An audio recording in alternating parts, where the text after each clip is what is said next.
Ya, bismillahirrahmanirrahim. Hari ini kita akan masuk ke bab baru ya tentang bioteknologi. Mungkin untuk yang sudah yang kemarin-kemarin di bagian akhir masuk ini kita akan ngulang sedikit, nggak apa-apa. Jadi hari ini kita akan membahas tentang yang namanya bioteknologi ya, dari kata asal katanya bio dan teknologi. Yang mana kita tahu bio ini adalah makhluk hidup ya, meliputi nanti ada bakteri, protista, fungi, plante, juga animalia, dan teknologi. Teknologi ini artinya adalah segala sesuatu yang mempermudah kehidupan manusia. Sehingga kalau kita gabung, bioteknologi ini artinya adalah penggunaan makhluk hidup, bakteri, protista, fungi, plante, hingga animalia untuk mempermudah kehidupan manusia dalam berbagai aspek kehidupan. Jadi nanti kita akan bahas bioteknologi dalam berbagai bidang ya, dalam industri, makanan khususnya, kemudian medis, kemudian pangan, dan pertanian. Nah, bioteknologi sendiri diklasifikasikan menjadi dua jenis ya. Ada bioteknologi konvensional yang melibatkan mikroorganisme. Jadi nanti jangan heran kalau pada bioteknologi konvensional ini kita akan mengingat bersama banyak jenis mikroorganisme dan proses, ini bukan fotosintesis ya, fermentasi. Proses fermentasi ya, karena udah terlanjur nge-record jadi nanti saya ubah PPT-nya. Ini fermentasi. Dan yang berikutnya, selain yang konvensional, yang kedua adalah bioteknologi modern. Kalau bioteknologi modern ini melibatkan proses rekombinasi gen. Tentu saja, kalau bioteknologi konvensional ini umumnya dapat dilakukan oleh siapa saja. Sementara kalau bioteknologi modern ini harus dilakukan oleh orang yang terlatih. Karena tadi proses rekombinasi gen ini tidak dapat dilakukan oleh sembarang orang. Minimal udah training dulu gitu. Ini sekilas awalan tentang bioteknologi. Kita akan masuk ke bioteknologi konvensional. Nah, bioteknologi konvensional ini ada satu hasil olahan susu. Jadi di sini kita bisa lihat ada sejenis nama-nama bakteri dan jamur, nama-nama agen ya, yang akan mengubah susu menjadi yogurt. Jadi kalau misalkan Lactobacillus bulgaricus ini akan mengubah susu menjadi yogurt. Streptococcus thermophilus akan mengubah susu juga menjadi yogurt. Kemudian ada Streptococcus lactis, ini akan mengubah susu menjadi keju. Juga nanti ada Streptococcus cremoris, tapi nanti aja, jarang keluar soalnya.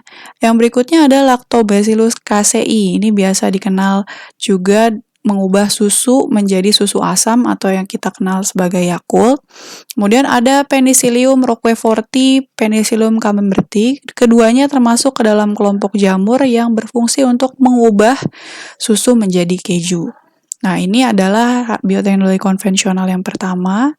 Yang berikutnya, bioteknologi konvensional masih nih. Nah, ini adalah hasil olahan bahan pangan.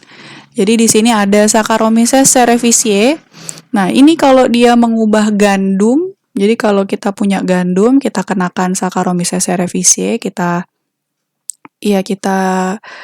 campur di sana akan menjadi roti ya. Jadi kita punya, atau biasa kita kenal dengan vermipan nih. Kemudian kalau kita punya beras atau singkong, ini hasilnya adalah tapai ketan atau tapai singkong gitu. Kemudian yang berikutnya ada Aspergillus wenti, ini mengubah kedelai menjadi kecap. Kemudian Aspergillus oryzae ini mengubah kedelai menjadi tauco. Dan yang berikutnya ada Neurospora crassa, juga Monilia cytophila, ini mengubah kedelai menjadi oncom. Dan yang berikutnya adalah Rhizopus oryzae, ini yang mengubah kedelai menjadi tempe. Nah, semuanya ini adalah termasuk ke dalam golongan jamur atau fungi. Masih di bioteknologi konvensional ya, bioteknologi konvensional. Kalau ini yang lain-lain, jadi nggak ada pengklasifikasian khusus. Di sini ada Acetobacter pseudomonas, ini sejenis bakteri yang mengubah air kelapa menjadi nata de coco yang kita minum atau kita konsumsi. Yang berikutnya ada Penicillium notatum, ini sejenis jamur, bahan dasarnya nggak ada ya, karena memang dia digunakan, ekstraknya sendiri digunakan untuk antibiotik. Kemudian ada Spirulina chlorella, ini memang dikonsumsi sebagai suplemen protein sel tunggal. Berikutnya ada Thiobacillus ferrooxidans, ini berfungsi untuk pemurnian biji besi. Pseudomonas dan Chlamydomonas ini sebagai agen bioremediasi minyak lepas pantai. Jadi kalau misalkan kita tahu ya ada pengoboran minyak yang lokasinya di laut. Nah, kalau misalkan pengoboran minyak ini ada suatu kecelakaan, kemudian tumpah kan minyak tersebut di lautan, nah itu harus di bioremediasi. Nah, bioremediasinya dengan apa? Menggunakan ini, Pseudomonas dan Chlamydomonas. Dan yang berikutnya ini Agrobacterium tumefaciens dan Bacillus thuringiensis, ini biasa digunakan untuk tanaman anti hama. Tapi di sini melibatkan dia ada sedikit bioteknologi modernnya. Jadi nanti akan kita bahas lebih dalam di bioteknologi modern. Nah, ini sekilas tentang bioteknologi konvensional. PR banget ngafalnya, PR banget. Tapi harus dihafal, mau nggak mau dicicil satu persatu. Begitu ya. Nah, kita masuk ke yang berikutnya tentang bioteknologi konvensional, modern, sorry. Kita masuk ke bioteknologi modern. Ciri khas dari bioteknologi modern itu tadi satu, yaitu melibatkan rekombinasi gen. Jadi sebagian besar di sini melibatkan rekombinasi gen atau membutuhkan lokasi yang khusus atau aseptis. Jadi harus dikembangkan, dilakukan di laboratorium dan lain-lain. Itu yang jelas di sini orang-orangnya ini harus punya skill tertentu sehingga dapat melakukan bioteknologi modern. Karena nggak semua orang bisa kultur jaringan, nggak semua orang bisa melakukan bayi tabung ya. Ada teknisi-teknisinya. Oke, nah di bioteknologi modern ini terbagi menjadi dalam beberapa bidang. Yang pertama, bidang pertama adalah pertanian. Bidang kedua adalah reproduksi atau biasa dikenal dengan teknologi reproduksi. Berikutnya adalah medis, kaitannya dengan kesehatan dan industri. Ya, selain industri pangan ya di sini ya, karena kalau industri pangan kita tahu Yakult, yogurt itu merupakan tadi adalah industri pangan tersendiri. Oke, yang pertama kalau di pertanian nanti kita akan belajar 3, nih ada kultur jaringan, tanaman transgenik, dan hidroponik atau aeroponik. Kemudian kalau di reproduksi ada IVF atau in vitro fertilization atau biasa dikenal dengan istilah bayi tabung. Kemudian ada cloning, inseminasi buatan. Kalau di medis ada vaksin, pembentukan vaksin ya yang lagi heboh nih Sinovac. Gimana sih cara bikinnya gitu kan. Kemudian insulin, kemudian juga ada proses pembentukan antibodi monoklonal. Dan yang terakhir adalah biogas. Kita akan masuk pertama-tama ke pertanian dan kultur jaringan. Oke, kalau kultur jaringan pengertiannya adalah ya, fungsinya adalah untuk menghasilkan bibit dalam jumlah besar dan secara singkat. Juga ini ada tambahannya yaitu identik sama dengan induk, dengan induk. Jadi kita akan mengikuti sifat-sifat anakannya ini akan sama persis dengan induknya. Nah, beda dengan nanam biasa ya. Kalau kita nanam kan biasanya pakai tanah, dipupuk dan lain-lain. Nah, kalau kultur jaringan mediumnya adalah agar. Ya, benar, agar-agar yang seperti kita konsumsi, cuma dia agarnya khusus yang sudah bersih, kemudian sudah ditambahkan hormon-hormon tumbuhan dan dalam kondisi aseptis. Jadi tentu saja kalau ingin melakukan kultur jaringan harus berada dalam kondisi aseptis. Aseptis ini apa? Bebas dari hama tertentu. Jadi bebas dari hama, bebas dari bakteri, bebas dari jamur dan lain-lain. Jadi harus dalam kondisi yang steril. Nah, tahapan kultur jaringan ini ada tahapannya mulai dari explant. Jadi misalkan ini adalah tanaman induk. Ini anggap aja bayam ya, kamu punya tanaman induk. Kemudian daunnya ini akan kita potong-potong. Ya, bayangin dari satu daun ini kita misalkan dapat 100 potongan. Nah, setiap potongan ini akan kita bersihkan, kemudian kita taruh di media agar. Nah, namanya adalah explant. Setelah itu, media agar ini tentu berisikan nutrisi, berisikan hormon, sehingga ini bisa tumbuh ya, explantnya bisa tumbuh menjadi kalus. Kalus ini kayak agar-agar warna hijau. Kemudian kalus ini akan dipisah-pisahkan ke tabung-tabung yang berbeda, baru kemudian hasilnya setelah dia akan membesar, kemudian sudah mulai tumbuh akar di sini, kemudian sudah mulai tumbuh dedaunan. Nah, kalau sudah seperti ini sudah mini tanaman ya, namanya plantlet. Kalau sudah di tahap plantlet, maka bisa kita pindahkan ke tanah, kemudian kita semai. Jadi lebih singkat prosesnya. Nah, ini contoh tahapan kultur jaringan. Ini yang tahap pertama masih explant. Kemudian explant ini sudah mulai kalus. Di sini kalusnya kelihatan sudah mulai tumbuh akar. Nah, kalau sudah tumbuh akar ini kita pisah-pisahkan ke dalam media yang berbeda. Jadi satu tempat sendiri. Nah, kalau sudah tumbuh akar, tumbuh daun ke atas, barulah kita semai, kita pindahkan ke media tanah seperti itu. Itu tahapan kultur jaringan. Diingat ya, mulai dari explant jadi kalus, kemudian jadi plantlet. Kalau sudah plantlet nanti ada proses namanya aklimatisasi atau disesuaikan dengan tanah beneran. Nah, itu tentang kultur jaringan. Kemudian yang berikutnya masih dalam bidang pertanian, ada tanaman transgenik. Ini melibatkan rekombinasi gen, ya, memasukkan gen tanaman anti hama ke tanaman lain dengan dua organisme, ada Agrobacterium tumefaciens dan Bacillus thuringiensis. Ini kita nggak akan bahas teknisnya karena makan waktu. Intinya nanti kedua organisme ini akan terlibat dalam pembentukan tanaman transgenik. Yang berikutnya adalah hidroponik atau aeroponik. Jadi kayak contohnya di kota, aduh saya mau nanam nih gitu, saya mau nanam, tapi di mana ya saya nanam, saya nggak punya tanah. Nah, sebetulnya hal itu bukan kendala, apalagi di sini karena untuk pertanian ada teknik namanya hidroponik, bahkan ada teknik namanya aeroponik. Jadi kalau hidroponik atau aeroponik ini menggunakan media air, jadi kita nggak butuh lagi sama yang namanya tanah. Kita pakai air yang tentu saja di air itu dilarutkan nutrisi, kemudian bukan hormon, pupuk, dan lain-lain. Nah, jadi kalau hidroponik ini kita menggunakan, lihat air, media air, jadi airnya banyak. Yang lebih keren lagi adalah aeroponik. Kalau aeroponik ini kita punya sistem yang menghasilkan mist atau spray air, apa namanya? Ya, cuma di spray aja ini airnya untuk menumbuhkan tanaman tersebut. Canggih banget kan aeroponics? Ya, kayak gitu. Ini adalah bioteknologi yang terlibat atau membantu di bidang pertanian. Yang berikutnya di bidang teknologi reproduksi. Yang pertama ada in vitro fertilization atau bahasa gaulnya biasa dikenal dengan bayi tabung. Contohnya ini dilakukan oleh pasangan yang memiliki kendala untuk menghasilkan keturunan. Jadi ovum dan sperma dari laki-laki dan perempuannya ini baik, tapi punya gangguan di tempat fertilisasi, misalkan punya gangguan perempuannya di oviduct atau rahimnya pernah kena kista sehingga tidak memungkinkan untuk mengandung anak, ya. Makanya digunakan proses namanya in vitro fertilization atau bayi tabung. Jadi step by stepnya gimana? Ini ada ovarian stimulation hormone therapy. Jadi intinya nih ovum dari induk, misalkan saya nih mau punya bayi tabung, ovum dari saya ini dipanen, istilahnya dipanen, ya, karena saya distimulasi untuk menghasilkan banyak ovum, kemudian ovumnya dipanen, dikeluarkan dari tubuh. Kemudian setelah dikeluarkan ovum saya dari tubuh, ya, ini juga ada sperm preparation, diambil juga dari laki-lakinya. Kemudian ovum dan sperma saya dipertemukan pada petri dish. Dari petri dish itu kita sudah mulai masuk nih, sudah mengalami dari, kan dia berubah menjadi zigot jadi morula jadi blaspetula.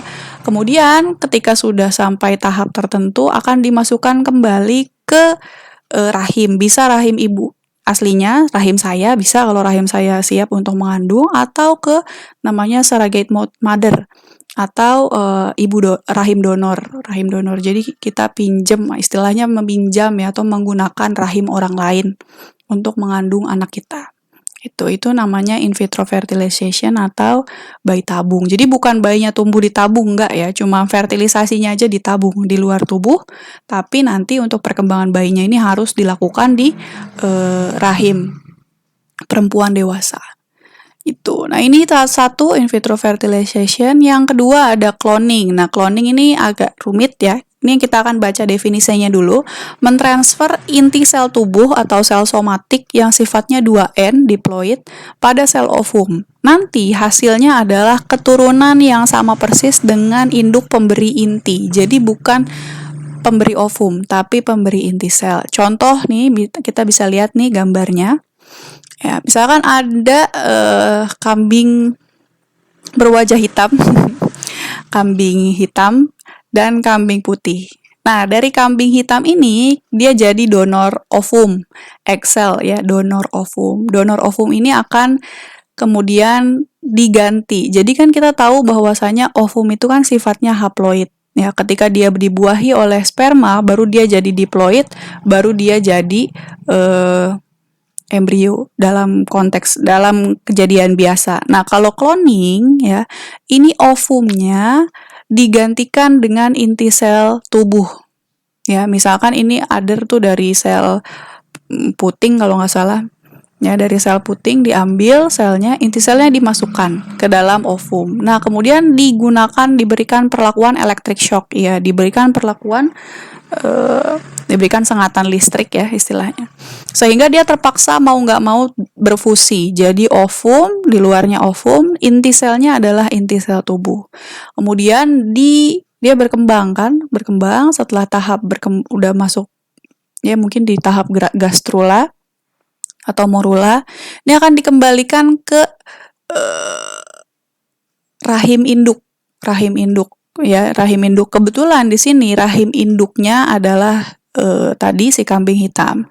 Nah, hasilnya meskipun yang punya sel ovum adalah kambing hitam dan yang mengandung adalah kambing hitam, tapi anaknya akan memiliki karakter yang sama persis dengan induk somatik atau induk sel induk yang memberikan donor inti sel. Jadi di sini anaknya adalah kambing putih gitu. Nah, kasus atau cerita tentang cloning pertama ini namanya Dolly.